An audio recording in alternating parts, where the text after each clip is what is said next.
Assalamualaikum warahmatullahi wabarakatuh. Para jagoan solawat, Allahumma sholli ala sayyidina Muhammad wa ala ali sayyidina Muhammad. Kembali lagi di podcast Solawat Everyday, teman-teman. Teman-teman pasti pernah ngerasain ketika awal-awal baca solawat atau awal-awal melakukan amal ibadah-ibadah apapun itu, pasti yang berat adalah istiqomahnya, teman-teman. Nah, banyak penyebab atau masalah atau ujian yang menyebabkan kita itu nggak bisa istiqomah, nggak bisa konsisten dalam membaca sholawat, dalam menjalankan amal ibadah yang lainnya. Yaitu yang pertama adalah berawal atau karena diri sendiri. Jadi ibaratnya ujiannya adalah ada dalam diri kita sendiri. Apa contohnya? Malas, terus mungkin kelupaan, terus mungkin eh ya hal-hal yang lain yang muncul dari dalam diri kita sendiri. Itu salah satu ujian, salah satu permasalahan yang harus kita hadapi, teman-teman. Kalau misal kita malas, ya solusinya adalah kita paksa. Karena amal ibadah atau kebaikan itu harus dipaksakan. Semua orang yang sudah istiqomah melakukan bacaan sholawat memiliki target tertentu. Semua orang yang istiqomah menjalankan amal ibadah itu awal-awalnya mereka itu dipaksa. Dari dipaksa akhirnya terbiasa sehingga dia bisa istiqomah, bisa konsisten seperti itu, teman-teman.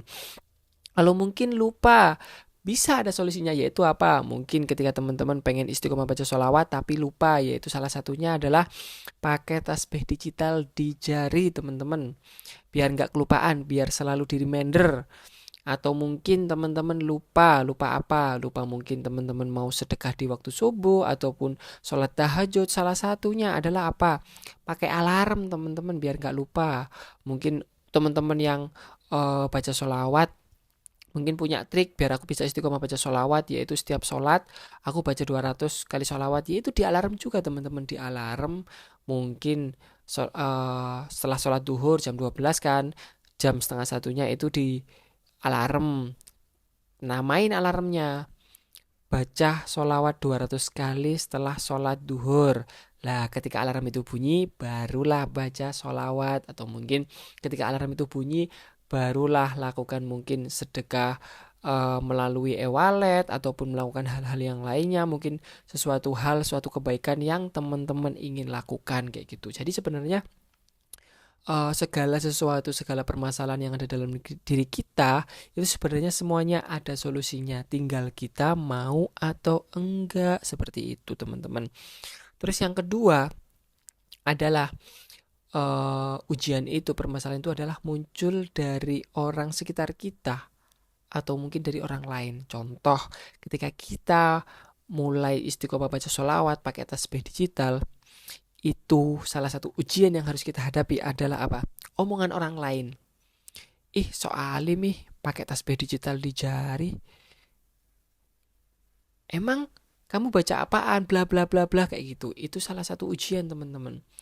Nah, itu juga ada solusinya sebenarnya. Solusinya adalah apa? Solusinya adalah kita bersikap bodoh amat. Kita tutup telinga kita tutup mata kita tutup segala hal dari apa yang diomongkan sama orang lain kepada kita, kepada apa yang sudah atau yang sedang kita lakukan. Karena Allah gak melihat penilaian dari orang lain, tapi Allah melihat niat kita, Allah melihat tujuan kita. Seperti itu, teman-teman. Jadi udah bersikap bodoh amat aja, biarin. Toh orang ngomong apapun kepada kita juga niat kita nggak seperti itu kayak gitu. Nah itulah salah satu uh, hal yang harus kita lawan, teman-teman.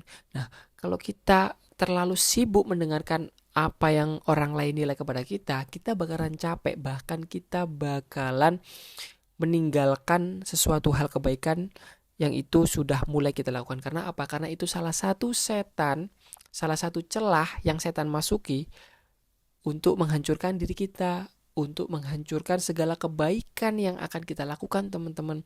Karena setan itu nggak akan berhenti sampai kita tidak melakukan kebaikan itu lagi, teman-teman.